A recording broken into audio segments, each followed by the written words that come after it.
Welcome back everyone to the Book Versus, the show where we check out to see if the book actually is in fact always better than the movie. So I don't know how we managed to go so long without bringing up H.G. Wells, but well, here we are. As to the Island of Dr. Moreau, one of those great literary works done by the master writer Mr. Wells that has people always fighting and complaining about what exactly the overall message is, which then lets us as readers know that it's a good book.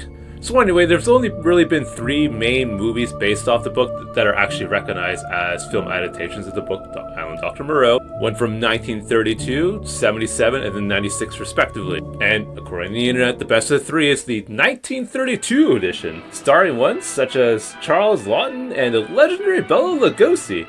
It's an oldie goldie this time, and it seems that the 2 newer ones were generally panned by critics and viewers alike.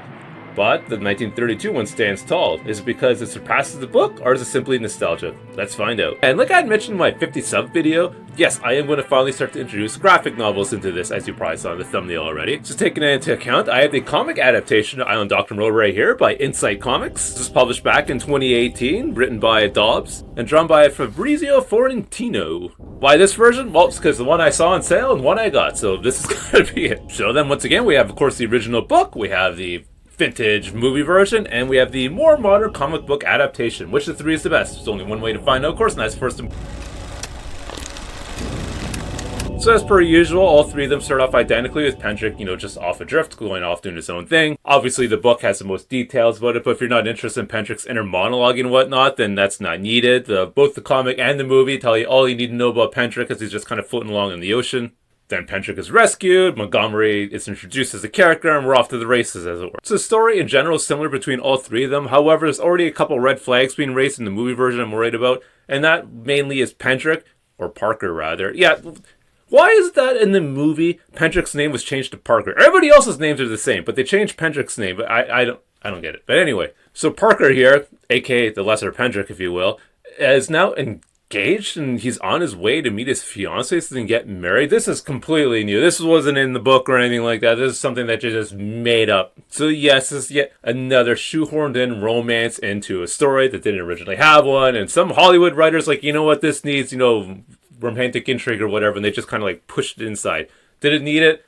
I don't know. We'll get into more of that later, but that's just how it is. In other words, I'm going to ignore that aspect of it and just kind of push on for now. So anyway, one thing I will say that the movie did do good well, though, is it gave a better representation when compared to the comic, of course, about why it is that Pendrick was kicked off the boat by the captain. I mean Parker, Okay, for the purpose of this review, alright, yes, I know in the movie Pendrick is called Parker, but I'm just going to refer to him as Pendrick because that is just simply how he's called in the other medias, and that's how I view as the character. So yeah, Parker is Pendrick. And unlike in the comic, where it just kind of showed the captain being kind of like upset and angsty, no, the movie actually gave a bit of detail as to why it is the captain was upset and grumpy and angsty. But the comic, unlike the movie, showed how reluctant Montgomery was to save Pendrick when he was in the water. The movie just kind of had him immediately roll into the boat with Montgomery and Moreau. By the way, Moreau was not introduced till a little bit later in the book and whatnot. Have you meet Moreau almost immediately it made him lose a lot of his mystique and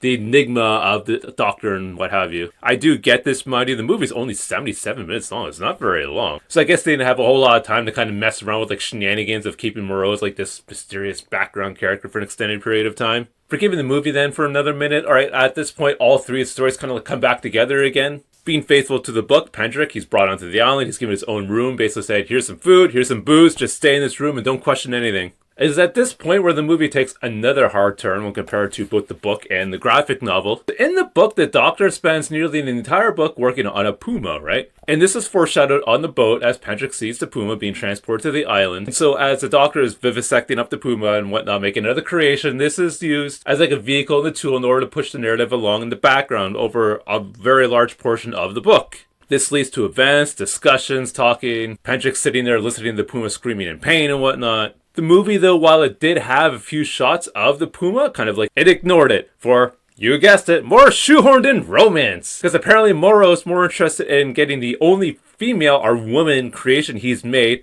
unlike the book where there's tons of women around everywhere, to see if it can interact and potentially mate with Pendrick, because then he would have created an animal-human hybrid that's willing to mate with a human, and that's great for science and all the rest. I wanted to prove how completely she was a woman. Now, to be fair, very late in this story, Pendrick does talk about how he tried to humor himself by romancing some of the animal women, whatever you want to call them. But this was said as like an offhanded comment almost. It's just like one quick little blip and it was done with. He didn't mention it again, really. Not only that, but Pendrick said it almost as like he was ashamed of himself for actually even trying it in the first place, right? And then it moved right on with the story. This means, as far as I'm concerned, the movie is more of like a reimagining of the original book, which is perfectly fine. For those of you who have watched this channel before, you know that this is not the first time I've done what I would consider to be a reimagining of the original story. That's perfectly okay, alright? It's just, does the reimagining make the story overall better or worse? So that's kind of what we're going to be looking at in regards to the movie.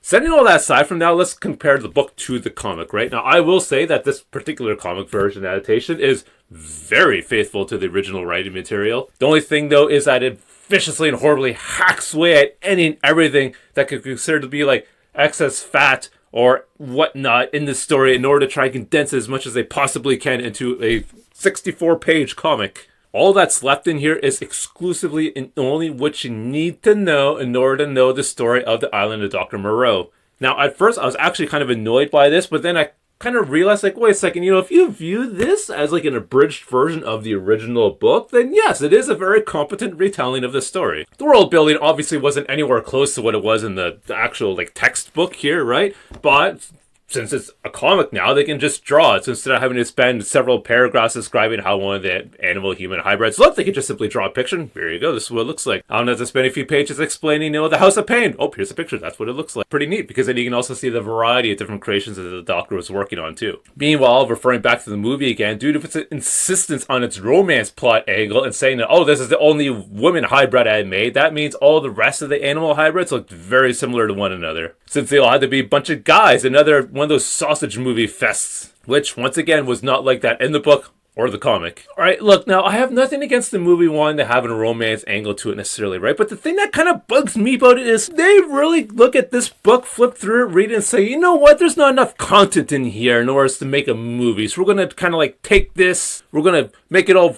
hormone rage and throw this animal woman in there for people to gawk at and get all horny over. And of course there's the ending, because I always have to talk about the ending. So in the movie they try to give almost like this heroic flair. It's a bittersweet heroic flair, but it is. You got Montgomery and Pendrick and his human fiance escaping the island, looking back as, it's all burning down and everything. Meanwhile, in regards to the comic and the book, it has a far more mixed ending where Pendrick, he's not right at the end, right? Spoiler, he does make it off the island and he survives, but you can tell that he's not the same as he was when he first got to the island. That boy ain't right.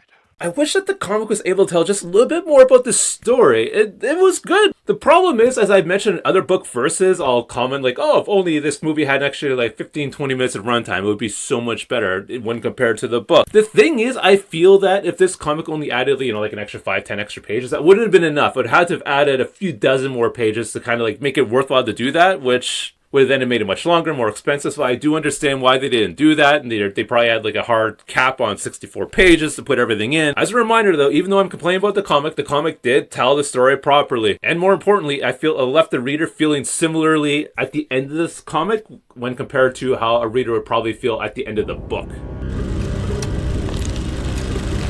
So this time I'm not going to break down each individual character, rather I'm going to talk about how they're presented in each of the different mediums, because I found that to be almost more interesting, since the overall representation of each character is kind of, for the most part, similar between all three of them, right? For instance, when I was reading the book, I felt that Montgomery, he was kind of like a bit of a simpler fellow. Pendrick, he was kind of like a gruffer, sailorish type guy. And Moreau was very unassuming, shorter chap who just like, to do his thing over the House of Pain. In the comic, which we'll start with right here, Montgomery decided to change him into almost more like this rugged Indiana Jones style character.